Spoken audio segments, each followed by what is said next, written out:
En este espacio de opinión de Rojo y Negro queremos ofrecerles toda una mirada sobre el distrito cultural de la ciudad de Medellín, Plazuela de San Ignacio.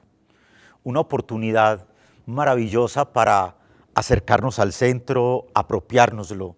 Y es que alrededor de la parroquia de San Ignacio, con tantos años de historia como gran obra arquitectónica, el Paraninfo de la Universidad de Antioquia y por supuesto el claustro de Confama, forman una oportunidad maravillosa de sentirnos ciudad alrededor de la cultura, de lo religioso, de la academia. Todo lo que allí se ofrece y se presenta, ahora bien, pues que sea precisamente desde patrimonio y cultura de nuestra ciudad, quien nos vayan compartiendo un poco lo que este referente ha significado para la ciudad de Medellín. Pero no solamente de forma patrimonial arquitectónica, sino también apropiación de ciudad. La nota con la que iniciamos este espacio de opinión de En Rojo y Negro.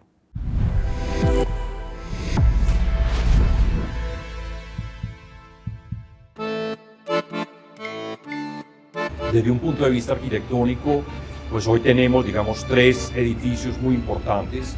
Valga la pena comentar que los tres edificios, el conjunto de la plazuela misma, es decir, ese espacio completo, está declarado como bien de interés cultural de carácter nacional, que es la máxima protección que otorga la nación a conjuntos arquitectónicos por su valor histórico, estético, arquitectónico y demás.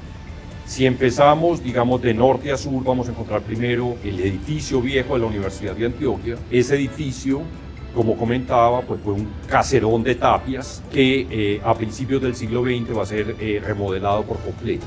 Es el aula magna, es el salón más importante de la universidad y pues uno de los salones más importantes de la ciudad.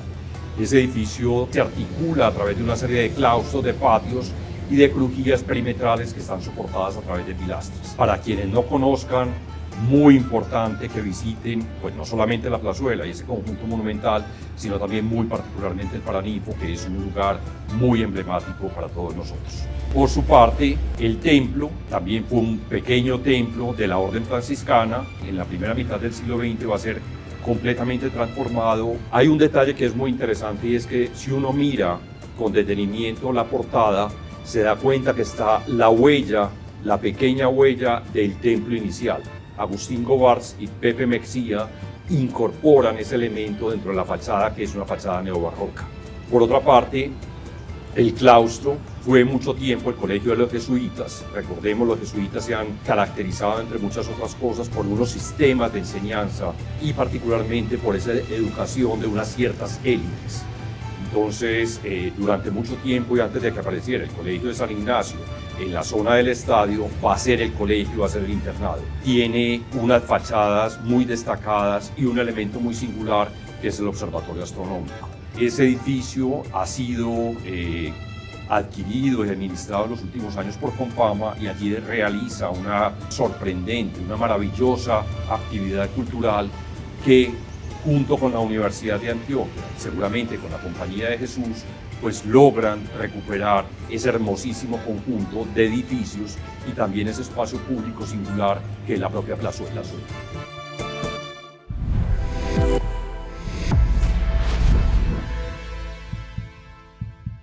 Ubicado en el centro de la ciudad de Medellín, la plazuela de San Ignacio es un referente para nuestra ciudad. Plazuela de San Ignacio, Paraninfo de la Universidad de Antioquia, el claustro Confama y por supuesto la iglesia de San Ignacio, desde 1801 pensada y en 1886 ya construida con todo lo que eso significaba. Pues bien, escuchábamos a Juan Luis en la nota acerca de lo que ha significado la plazuela de San Ignacio como referente para la ciudad. Un espacio donde la cultura y las artes se fusionan. Pues bien, para hablar precisamente sobre la importancia de esta plazuela de San Ignacio en nuestra ciudad de Medellín, nos acompaña el padre Julio Jairo Ceballos, quien es el delegado arzobispal para la cultura y párroco de la iglesia de San Ignacio, y nos acompaña igualmente Pablo Restrepo, quien es el líder de mediación del claustro Confama. Bienvenidos. Muchas Padre gracias. Julio Jairo, Iglesia de San Ignacio. Cuando uno piensa en eso, inmediatamente le viene a la memoria históricamente cómo la mayoría de las diferentes poblaciones precisamente se construyeron alrededor del templo, y no fue la excepción precisamente San Ignacio, que ha ido representando no solo religiosamente, sino de manera cultural, todo eso en el centro de la ciudad como eje fundamental de desarrollo. Sí, a ver, el desarrollo en realidad de lo que es la parroquia de San Ignacio de Loyola se da porque le pidieron a los franciscanos venir a fundar un colegio mayor, un colegio donde se pudiera estudiar filosofía, latín, algo así. Y ellos vinieron a lo que eran las parroquias en ese momento, la Veracruz, estaba la Candelaria, San José, y vienen a buscar un sitio donde ubicarse. Encuentran ese que estaba como en las afueras de lo que era en ese momento la parte de población, de residencia, estaba en las afueras, y ahí fijan el lugar, primero porque era un lugar, digamos, plano, segundo porque tenía una quebrada cerca, que es la quebrada de la Palencia, donde podían extraer material, piedras, etcétera, para el desarrollo de la construcción. Y está pues como en todo lo que es como un camellón, lo que sería lo que es hoy Ayacucho hacia el oriente, y también una salida hacia el poblado. Entonces vienen allí a empezar las lecciones para la gente, digamos, culta, que quería estudiar y que quería formarse. Empiezan todo ese desarrollo en 1803, viene una interrupción en 1810 con el tema del grito de independencia, y como los franciscanos eran realistas, los echaron. Entonces, ahí viene una parte de la historia donde se suspende un poco el desarrollo que estaban haciendo. Pero en la nota que veíamos, habla del pórtico central de la iglesia de San Ignacio de Loyola, y ese pórtico tiene una estructura en piedra verde, que la llaman piedra de Valdivia, pero no traída del municipio de Valdivia, sino extraída de aquí del Cerro del Volador. Y en la parte, digamos, digamos, la parte original, el ingreso original de lo que fue la capilla de los franciscanos, que alrededor se fueron desarrollando los otros edificios en su momento, del Colegio Mayor, y que posteriormente sería pues el desarrollo de la Universidad de Antioquia, pero ahí está un poco más arriba el símbolo de los franciscanos, ahí se encuentra, los brazos cruzados.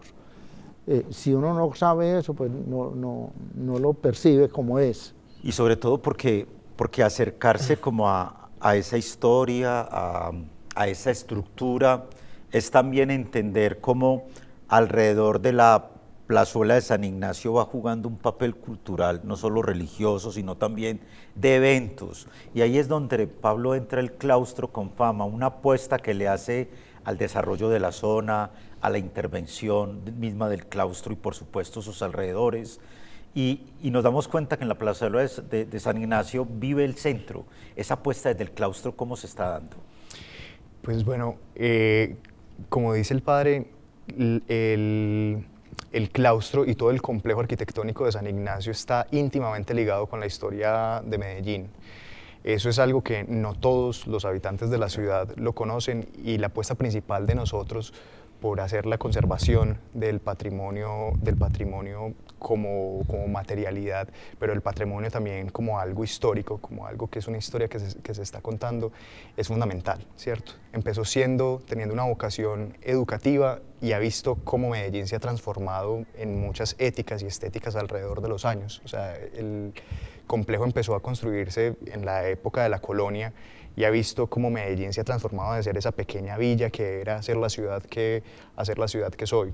La apuesta de nosotros es que eso no se estanque, que no quede simplemente como un monumento, como tantos otros monumentos que se estancan en la historia, sino que siga fluyendo como en el río del tiempo. Y fluir en el río del tiempo es cómo dialoga con el territorio, cómo dialoga con los habitantes, cómo dialoga con los ciudadanos. Y entonces es como ponemos a dialogar algo que es de la historia de la ciudad con las personas, y con las personas es a través de la cultura como educación, la cultura como arte, la cultura como conversaciones.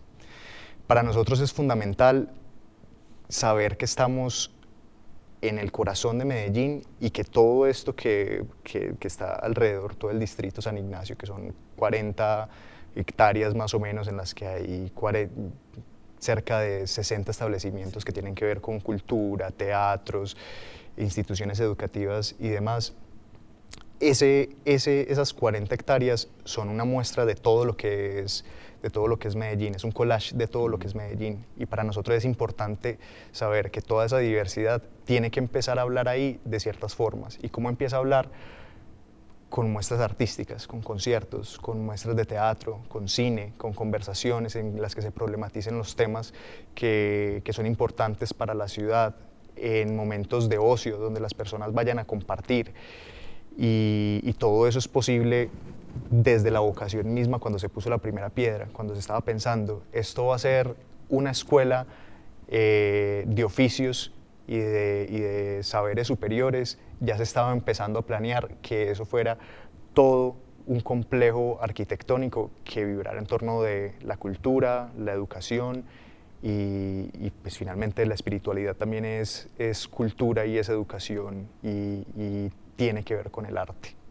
Y es que cuando uno entiende eso, aunque estemos ante fachadas diferentes, esa conexión no solo arquitectónica, sino cultural, se convierte en una especie de telón de fondo para el ciudadano, donde pueden ir a tomarse un tinto, estudiar en el Paraninfo, ir a la Eucaristía, ver una partida de ajedrez es muy común igualmente, es decir, la apropiación de un espacio de ciudad. Y esa apropiación del espacio de ciudad se convierte en un referente permanente, en una oportunidad para visitarla, y no solo para visitarla, sino, y por eso en este espacio de Opinión de Rojinegro queremos resaltar su arquitectura, su simbología y sobre todo lo cultural, la dinámica cultural que allí se presenta. ¿Cómo lograr que el centro siga vivo? Pues bien, de la mano del director de Universo Centro, Juan Fernando, vamos a conocer un poco esas dinámicas que se dan alrededor de la plazuela de San Ignacio y los aportes para nuestra ciudad, no solo desde el punto de vista cultural, sino también en la apropiación, como lo dice el mismo Pablo, de saberes y espacios. La nota que les ofrecemos en este momento.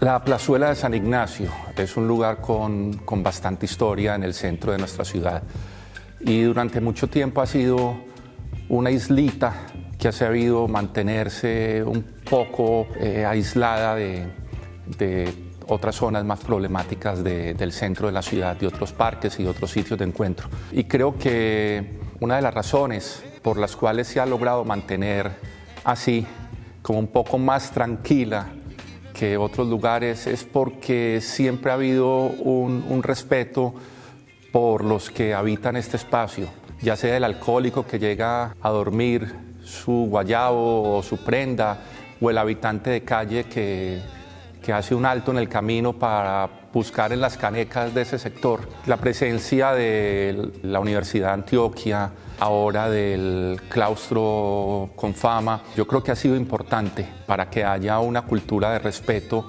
al habitante que simplemente transita por este lugar. Y también las actividades que incluso antes de que estas instituciones empezaran a liderarlas, allá se desarrollaban espontáneamente. Los juegos de ajedrez, por ejemplo.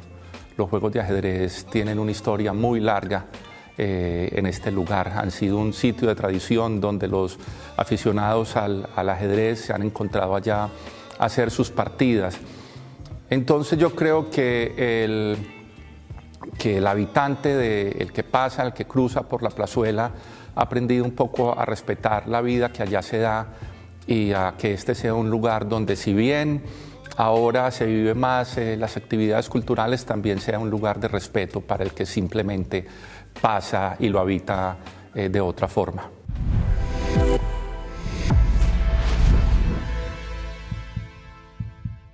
Plazuela de San Ignacio, la parroquia el Claustro con Fama, el Paraninfo. Y cuando uno piensa en esos referentes, padre Julio Jairo, uno dice, pero una parroquia tan antigua.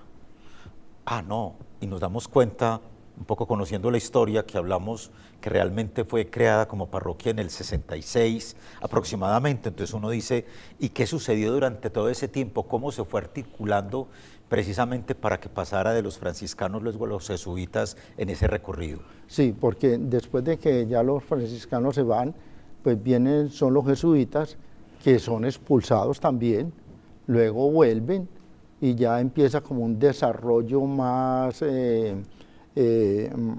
importante, porque allí los jesuitas ubican su colegio de San Ignacio, su internado, desarrollan ya pues todo ese frontis del templo, que es muy hermoso, y todo lo que es el templo.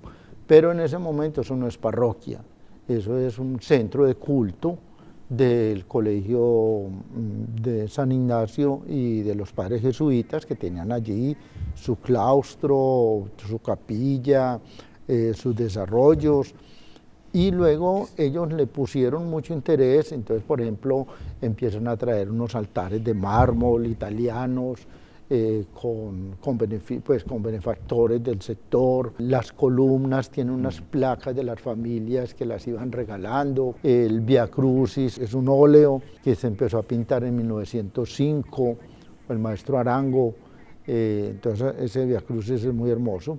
El órgano francés, que fue inaugurado en 1913, y ese órgano pues todavía funciona afortunadamente, y se han dado conciertos pues inclusive ahí. Y también las imágenes, gran parte de las imágenes que tiene el templo son barcelonesas, francesas, en tallas de madera. Está el corazón de Jesús famoso, pues que con 138 años de estarse celebrando esa procesión del Sagrado Corazón de Jesús, y que empezó ahí esa tradición, y todavía sale ese Corazón de Jesús con Santa Margarita María de Alacoque. Y luego ya en 1967, en ese momento la parroquia de San José, ese San José es territorio de la parroquia de San José, pero en el 67 ya el arzobispo Tulio Botero Salazar la crea como parroquia. O sea que los archivos que tenemos parroquiales son del 67 para acá. Pero sí hay una zona de cenizarios que es de más o menos de principios del siglo XX, finales del siglo XIX, en esa cripta, le llamamos la cripta 1. Allí encuentra uno pues osarios de personas, familias que de pronto fueron muy conocidas pues acá en la ciudad de Medellín, porque eso se fue poblando pues ahí de familia. Y el desarrollo de la Universidad de Antioquia pues en lo que posteriormente fue el colegio Javier Alondoño, pero ahora vuelve a la Universidad de Antioquia, que recupera ese sector. Y para mí, pues personalmente, es un sitio, siempre desde antes de ser párroco, siempre pasaba por ahí. Yo decía, esto es lo más europeo que tiene Medellín, porque indudablemente su estructura, la calle Girardot, entre Ayacucho y Maturín o Pichincha, la que baja de Pichincha. Eso es uno estar en una calle de cualquier ciudad de Europa. Y ahora, pues, como lo estaba explicando Pablo, pues ya ha venido un desarrollo muy importante, porque pues los padres ya no tuvieron con qué atender realmente la parroquia, los sacerdotes jesuitas. Entregan a la arquidiócesis hace más o menos unos 18 años aproximadamente, y desde ese momento la arquidiócesis viene pues ya nombrando los párrocos. Yo soy el tercer párroco, digamos, en la parroquia de San Ignacio de Loyola por parte de la arquidiócesis. Y realmente que tenemos el templo, pues cuidándolo mucho, porque es también un patrimonio como cultural, que está integrado a toda esa vida de distrito cultural de San Ignacio de Loyola también, o de San Ignacio como se conoce, como dijo Pablo ahora, donde hay teatros y actividad cultural, están los que son jugadores de ajedrez, están las personas de los tintos que se han organizado ya como una organización que se llama AMA, asociación de mercados ambulantes. Porque cuando yo lo escucho, padre Julio Jairo, inmediatamente me venía a la mente que todo eso también se articula con una agenda que ya desde el claustro se tiene para la gente. O sea, a veces alguien pasa por allí, cualquier ciudadano de a pie dice, pero uno puede entrar allá. ¿Será que es abierto? O sea, ¿con qué me puedo encontrar cuando entro? ¿Qué se ofrece? ¿Cómo se estructura esa agenda de eventos para complementar lo que Julio Jairo está planteando? Me gusta mucho como empezar con esa palabra que usas, pues con esa pregunta que se hace la gente de si este sí será un lugar abierto, porque eso es uno de los objetivos de nosotros. Así es. Que está más en la base de lo que queremos hacer, y es que la gente sepa que el claustro es un lugar abierto para todos, que es un lugar de puertas abiertas para todos. Además de eso, que es abierto con agenda continua durante todo el año, y que esa agenda es tan diversa como la gente que entra al claustro. Nosotros tenemos 3 ferias populares durante todo el año. Esas 3 ferias populares conversan como en un tema que las cobija, que es autonomía gastronómica, pero cada uno está hablando, soberanía gastronómica, perdón, pero cada una habla de un tema distinto. Tenemos musas y entierradas, que habla de musáceas y tubérculos, a media caña, sobre las bebidas autóctonas del país, y la arepa invita, que es la última que acabamos de tener, donde hablamos sobre el maíz. Parecen temas muy puntuales, pero cuando uno va a escarbar la historia y lo íntimamente que eso está ligado con la historia no solamente de Medellín, sino de Colombia, encuentra que hay una diversidad grandísima. Este año, para poner un ejemplo, en la Arepa Invita estuvimos hablando de semillas del arraigo y del desarraigo, y cómo eso habla de tantas cosas en Colombia y cómo tantos temas están ahí hablando. Pero no solamente tenemos esas ferias populares, que son cada 4 meses, cada 3 meses, sino que cada semana tenemos actividades distintas. Los domingos tenemos Ponte Salsa, entonces las familias saben que todos los domingos en el Claustro Confama pueden ir a bailar salsa durante 2 horas con una propuesta de mucha calidad.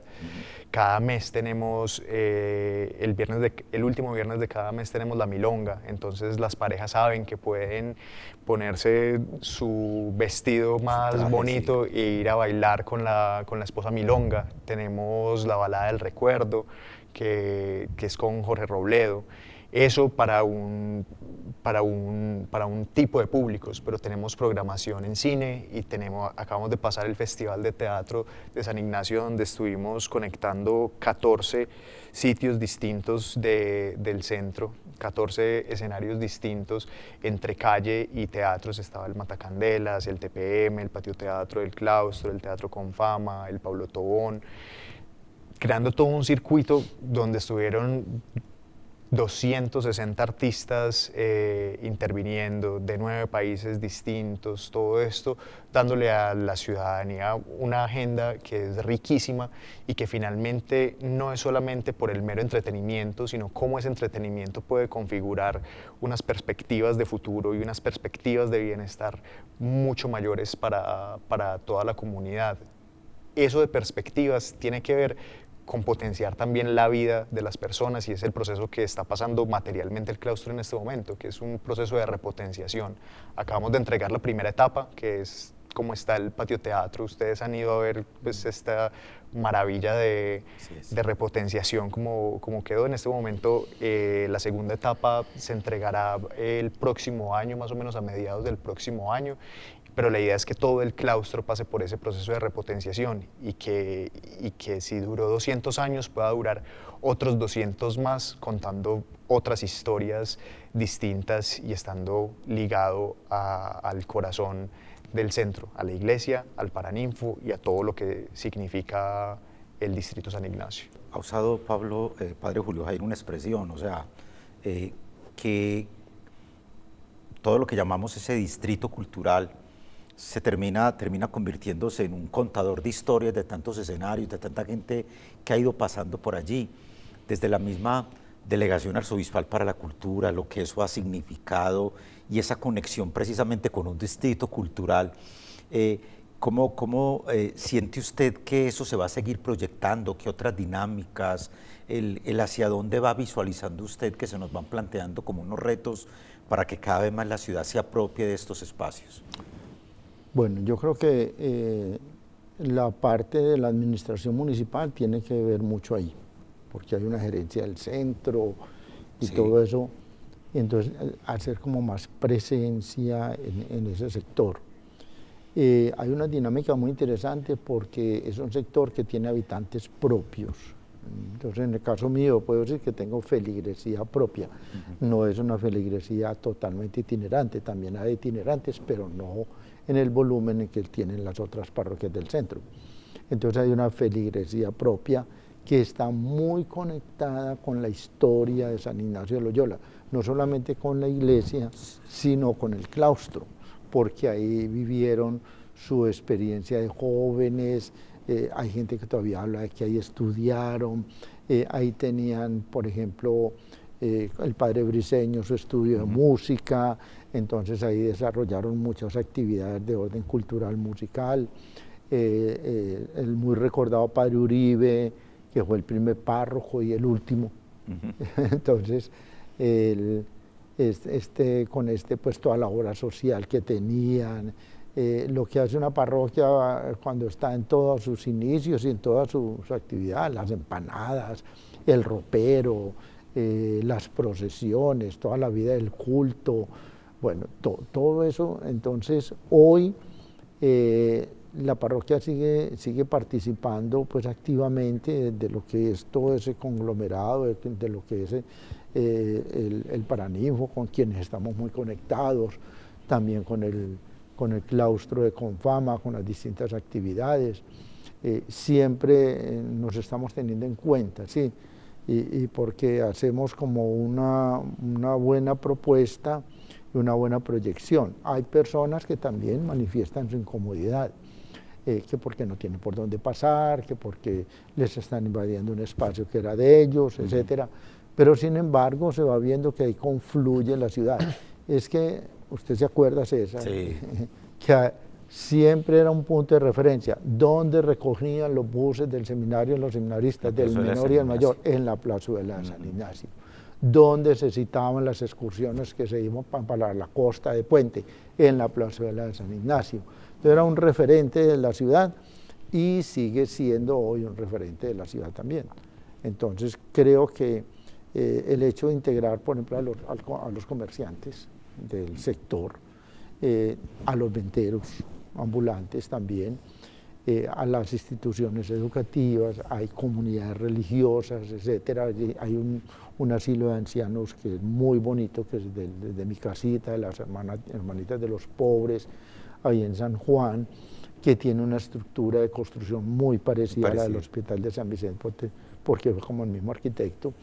Entonces una serie de obras sociales, obras culturales, obras religiosas y de orden también de tipo político, ¿cierto? Porque está toda la participación de la ciudadanía en el campo pues, de la municipalidad y todo eso. Entonces yo creo que cumple una misión muy importante, además de que se tiene pues todo el oficio religioso, que es un referente pues para la comunidad.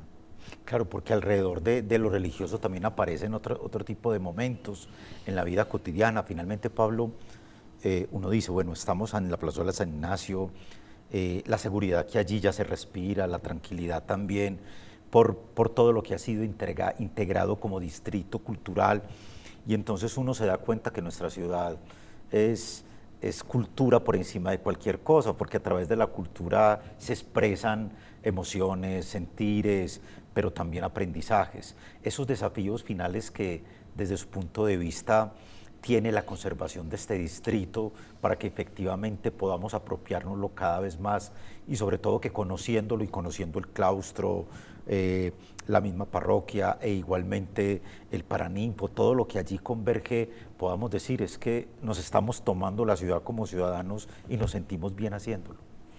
Yo creo que lo que dice el padre Julio es fundamental en la relación de vecinos. O sea, Sí. como desde la propuesta cultural, no es tanto que estemos haciendo una agenda para la comunidad, sino que estamos haciendo una agenda con la comunidad. En ese sentido, la conversación, por ejemplo, con la iglesia es constante. Ahorita que el padre hablaba de Andrés, es una conversación constante que hay con la iglesia y es, vamos a hacer esto, tenemos una idea de hacer esta feria, pero esa conversación no es solamente con la iglesia, sino que es con los venteros ambulantes. Entonces vamos a tener esta feria, pero no vamos a utilizar toda la plazuela, pues es la plazuela con los venteros que están ahí. Entonces la gente que viene para la feria también está comprando y está consumiendo a los mercados que están allí abiertos. En ese sentido, el gran reto es seguir fortaleciendo esa comunidad, y en el sentido en el que se fortalezca esa comunidad, esa percepción de seguridad del centro, esa percepción de un lugar abierto para la cultura, un lugar abierto para el diálogo, un lugar abierto para el encuentro, va a ser mucho más extensa para toda la ciudadanía. Creo que uno de los grandes retos para nosotros en este momento es combatir todavía un estigma, un imaginario que puede tener el centro de otras épocas o de algunos como percepciones de inseguridad, y nos gustaría que volviera a lo que estaba diciendo el padre Julio, que la plazuela de San Ignacio fuera considerada un punto de encuentro y siempre fuera el punto de encuentro como por excelencia del centro. Nos vemos en la plazuela de San Ignacio, y en la plazuela de San Ignacio yo sé que encuentro la Eucaristía, pero en la plazuela de San Ignacio yo sé que también encuentro una muy buena obra de teatro. En la plazuela de San Ignacio yo sé que encuentro un muy buen tinto, yo sé que encuentro a alguien con quien hablar, yo sé que encuentro a alguien con quien jugar al ajedrez, y sé que a cualquier hora del día, el día que vaya, va a ser seguro, va a ser ameno, y voy a estar conviviendo con una muestra de lo que es todo Medellín, sin ser de ninguna forma excluyente. Toda la muestra de lo que es Medellín ahí conviviendo en paz y alrededor de diversos intereses, que eso es lo que nos interesa, seguir conservando esa diversidad de intereses y no imponer una agenda, sino entrar a construir con la comunidad, que el claustro, y no solamente el claustro, sino todos los otros edificios que componen la plazuela de San Ignacio sean percibidos también como una extensión del espacio público. Finalmente esa historia es su historia, es la historia de Medellín, y se debería tomar como tal, pues se debería tomar como esa apropiación. Creo que ese es el gran reto, seguir como trabajando como vecinos para que pueda ser percibida como queremos, como un espacio abierto para la comunidad, de puertas abiertas durante todo el año, y diverso como es Medellín. Miren esa expresión, diverso como es Medellín, ¿de acuerdo? La plazuela de San Ignacio, distrito cultural de nuestra ciudad, una oportunidad para que desde su arquitectura, desde los diferentes eventos y apuestas alrededor de la parroquia de San Ignacio, con toda su historia desde 1801 en adelante, con todo lo que eso ha significado, el claustro con fama, el Paraninfo de la Universidad de Antioquia, lo que allí converge, una ocasión maravillosa para apropiarnos cultural, religiosa, académicamente de nuestra ciudad, una ciudad que no duerme, una ciudad que no descansa y que está a la espera también de que nos apropiemos de esos espacios y los hagamos nuestros. A nuestros invitados, mil gracias, al padre Julio Jairo Ceballos, el delegado arzobispal para la cultura y párroco ahora de la parroquia de San Ignacio, y a quien tanto queremos, Julio, que por más de 9 años fuiste nuestro rector general acá en la universidad, a Pablo Restrepo, desde ese liderazgo de mediación del claustro con todas esas apuestas, y por supuesto a ustedes, amigos y amigas televidentes, por permitirnos llegar a sus diferentes espacios, hogares y demás a través de este tema de opinión. Los invitamos a que la próxima semana nos acompañen con un nuevo tema de interés para todos.